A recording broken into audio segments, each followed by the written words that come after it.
Welcome to week 24 of our second year of our journey through the Word. This week, we continue to listen to Elihu's words of wisdom. And I want you to notice that he never accuses Job of any wrong in his life, as the other ones had done, saying, certainly there's some sin that you're hiding from us. But what Elihu addresses is the attitude that Job has towards God, that has come on him during his time of affliction. Elihu contends that far be it from God to do wrong. God is a just God, and that the very air we breathe, all of humanity, the very air that we breathe comes from him. He says if God was to take his spirit and his breath off this earth, all flesh would perish. God is God, and he is a just and he is a good God. Elihu basically asks Job this question. He says, do you say my righteousness is more than God's righteousness? He says, you say, what advantage will it be to you, to God, if I do right? And what will I gain if I do right? I love Elihu's wisdom as he responds to this. He says, your sin doesn't take anything away from God, and your righteous living doesn't add any value to him. God is who he is. And if we think that somehow who we are makes God good or bad, is a ridiculous way of thinking. And I want you to notice that unlike the times when the others spoke, and Job responded to them, Job doesn't respond to Elihu. He sits quietly and lets Elihu go on with his discourse. Elihu goes on to say that all that God has created, he uses in the life of his creation. Sometimes he uses storms and floods and all that he's created, and that these things are all at his disposal and at his command and for his reasons. Sometimes those reasons can be for correction. Sometimes it's for the good of the world. And sometimes he uses it for his loving kindness. God has the authority to use his creation however he chooses. And he says, how do you think you can possibly bring your case to God when we are in the dark of all these grand and wonderful things? So if we don't understand these things, how do you think you can present your case that you don't even know God's side and you don't know what God is doing? You're going to lose, Job. You are going to lose. When Elihu finishes his discourse, it's not Job that responds. It's God who responds to Job. And God begins by asking this question: who is this that darkens counsel by words without knowledge? What does it mean to darken counsel? If we were to do a word study, we would find that it means to regard plans without knowledge. Who is this that regards my plans without any knowledge? And then God says to Job, gird up your loins like a warrior. Not just gird up your loins, but gird up your loins like a warrior. When someone would gird up their loins, let's say that they went out into the field to work in a garden or whatever, he would take his garment, the back of his garment, and he would pull it up through between his legs, and he would tuck it in the front into what was called a belt. And so this was called girding up the loins. This way he could work without being encumbered by all this material of his garment. But a warrior would also gird up his garment much the same way, because now he was going into battle and he wanted to make sure that his feet didn't get caught and his legs didn't get tangled in his garment. And so God says, I want you to gird up your loins like a warrior, because you and I are going to go tay-to-tay. We are going to get into a contest with one another. And then God begins to ask the questions. Here comes the verbal contest. And God says, where were you when I created all things? Where were you when I laid the cornerstone of this world on which everything had to be measured? Where were you when the morning stars sang out and the sons of God, the angelic beings, shouted for joy? Oh, there is so much to be seen in these words. Who is the cornerstone? You notice that I say who is, not what is. Who is the cornerstone that this world has been set upon which all things must come into measurement? And when did this happen? This didn't just happen when Jesus came to this earth. This happened long before. This is a message that, as much as I would like to teach it now, it certainly would take up far more time than we have in our time together in our journey through the Word. But I promise you that this message is right at the top of the list for a later time when I will have time to actually put these messages together for you. And God says, can you keep the balance of nature? I want you to notice that as God speaks these things and he talks about what happens in the uninhabited regions and how God is just as concerned with what goes on in the uninhabited regions as he is with those that are inhabited. You see, because what happens in the desert or in those places where man doesn't live, those things will affect the whole balance of nature. And so God is saying to Job, can you keep the balance of nature so this world stays in balance with itself? And he says, and can you bind the chains of Pleiades or loosen the cords of Orion? So first he says, can you deal with all the things on this earth? Can you deal with all the things in heaven? And when God chooses these things, he says, can you bind the chains of the Pleiades or loosen the cords of Orion? Job would certainly not have understood what God was saying. Why did God choose these two? Out of all the constellations that we can see with our naked eye, why did God choose these two? And what astrologists have discovered in all the constellations is that there are what are called open clusters. As we look at all the constellations of heaven, of all the heavens, less than 30 of them are what I referred to before as open clusters. What this means is an open cluster, they are not separate entities in themselves. Most of the stars are. They are light years away from each other and they are basically disconnected. And yet somehow God keeps them all in synchronization with each other. But when it comes to the Pleiades and the Orion, astrologers have discovered that these two are connected by gravitational pull. They are not separate entities. They are one constellation that are connected together by gravitational pull.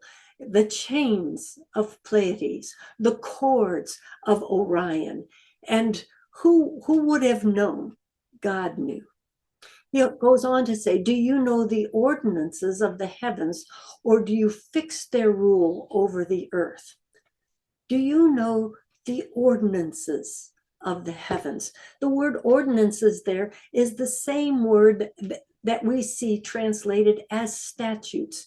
Just as God says, within my law, I've given statutes that govern mankind. He says, I've also made statutes in the heavens that cause them to be ruled and governed. And he says, and do you know their fixed rule over the earth? You see those stars in the heavens and the constellations of the heavens, heavenly entities have power and rule over this earth. Where do tides come from? Tides don't come from the movement of the earth. It comes from the gravitational pull of the moon. And so the tides of this earth are governed by a heavenly body. When we look at the seasons of our earth, summer, fall, winter, spring, these are in direct association with the celestial bodies. And these celestial bodies also bring guidance to this earth. They have established much of what goes on in our whole world today. You see, it's their fixed order that has directed man, not only for centuries, but for millennia. How did man find the new world? He found it because of the fixed order of the stars. It has directed man. It has given man guidance. We live on this part of the planet and in New Zealand and in Australia because there were those who got on boats using stars to direct their paths, because the stars don't vary. They are a fixed order. And then God just barely scratches the surface on all his creatures that he's created. He shows the diversity in structure. He shows the diversity in the very character of these beings that he has created. And then God asks this question. He says, will the fault finder contend with the Almighty? Let him who reproves God answer it. If we were again to do a word study and all these things, what we would come to is basically, this is the SCV, the Shirley Carpenter version. If I were going to translate a translation, this is how I would translate God's words. Will the one who corrects with a view to educate enter into verbal combat with the all-powerful and all-sufficient one? Let him who judges God answer it. Job's response to this is, I am lowered to insignificance. I'm basically a worm crawling on the earth, and I am shutting up now. He says, I put my hand over my mouth. I'm shutting up now. And Job may be done talking, but God is not. And he says to Job, will you condemn me so that you can justify yourself? How many times I have heard people say, well, you know, if you're angry with God, you just go tell him. God's big enough to handle it. And I'm saying, wait a minute. Will we condemn God? God, you were wrong to do this. And how dare you take someone that I love so much from my life? And will you condemn God so you can justify yourself? This last discourse that God speaks brings Job to his knees. And now Job repents. He doesn't just say, I'm done. I'm not going to say anything more.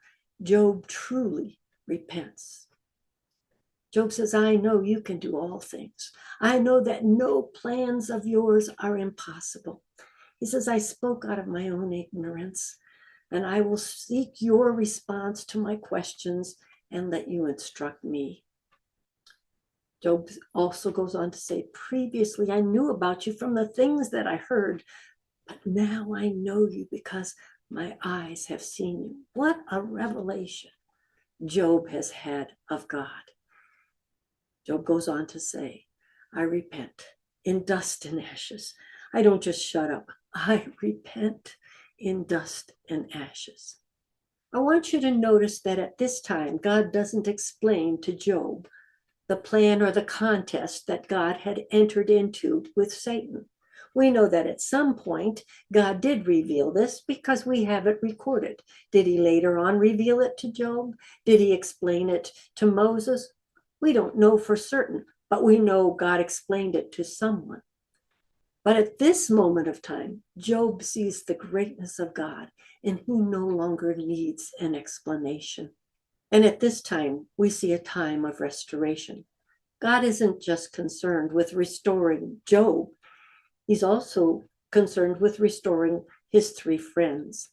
And God speaks to Eliphaz. Obviously, Eliphaz was the spokesman. He was the first one that spoke up, if you'll remember. And God speaks to Eliphaz, the spokesman, and he says, you haven't spoken truth concerning me like Job has.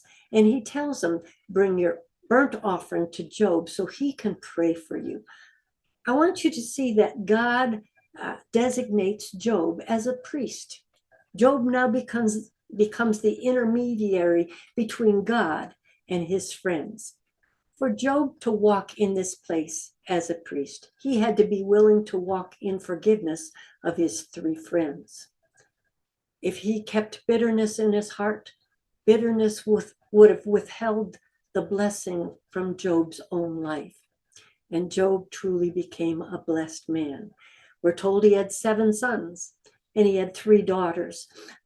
I want you to notice that as it talks about God's restoration, that and his 7 sons and his 3 daughters, that it's only the description of his daughters that's given. First of all, we're given their names. Jemima, Yom, which is, Yom in Hebrew means day. And so Jemima means bright as day.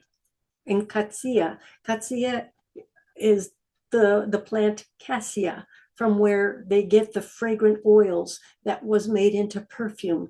And so we have Jemima, bright as day, cassia, which shows fragrance, and then Karen Hapuch, Karin Hapuch. Karin means a horn. Hapuch is antimony, which is where they would get the coal that they would use to beautify their eyes. And so what do we have? Horn speaks of authority or power. So we have powerful, beautiful eyes. Not only are we told their names, we're told of their great beauty. The daughters of the earth couldn't compare to the beauty of these 3. And also, what was uncommon was their blessing of inheritance, for we're told that they inherited as sons, and that was so uncommon for this era. Job's blessing was also given as an extended lifespan. Job lives to be 140 years old. Earlier in the centuries, long life and longevity was the norm, but not during this time. Moses lived to be 120, and that was considered to be a very long time. And so Job is given the miraculous blessing of longevity. We're told that he saw his grandchildren to the 4th generation. I've had the privilege of seeing my grandchildren to the 2nd generation. I've seen my great-grandchildren, but I am pretty positive I will not see my grandchildren to the 4th generation. Next week, we will continue our journey through our series, Testings and Trials, but we will start on a new road and we'll travel with a new person as we begin to walk with the man called the Apostle Paul. I hope that you will enjoy your last few days with Job as you absorb all the wisdom you can possibly glean in your walk with him, this time through your journey through the Word. I'm sure that when you come back to him again later on at another time, that you'll even gain more wisdom. So for now, I pray that you enjoy your week, and I'll see you again next week.